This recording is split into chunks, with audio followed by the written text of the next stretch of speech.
Thank you, Mr. Chairman. Mr.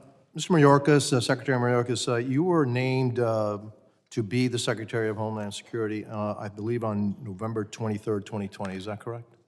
I don't remember the precise date, but I think, yes. I think that's November. probably true. Okay.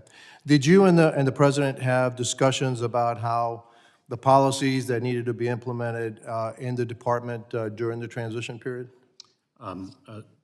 Congressman, That's a simple yes or no answer. Did you have discussions or not? yes, we did. Okay, thank you. Did you advise the President on his first day to rescind and then issue executive orders in the Department of Homeland Security, rescinding the migrant protection plan, stopping the construction of the wall, and then various other executive orders that he signed into effect, actually on his first day in office? Congressman, I don't think it's appropriate for me to speak of the deliberative process. You mean, did he do that on his own, or did you have any say-so in that? Congressman, I don't think it's appropriate for me to speak of the deliberative process. Interesting. Do you advise the President on the issue of Homeland Security? I certainly do in the course and scope of my service as Secretary. All right. My colleagues on the other side say that you inherited a mess at the border.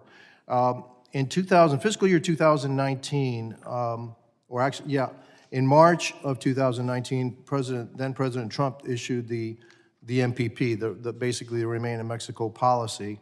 And in that year, there were 977,000 encounters, according to my numbers anyway.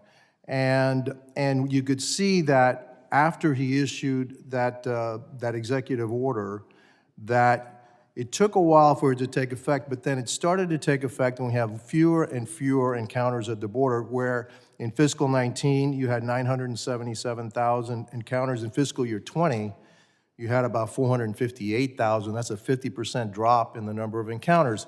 And then we get to the Biden administration and your time. Right after the Biden administration rescinded a lot of these orders and issued their new executive orders, we went from encounters in January of 78,000 and jumped to 101,000, 173,000, 178, 180, 189, 213, 209, 192, where we had 1.7 million encounters at the border. That's like a fourfold increase over what we had the previous year. Then the year after, it got even worse, so that we're at 2.3 million encounters in fiscal year 2022.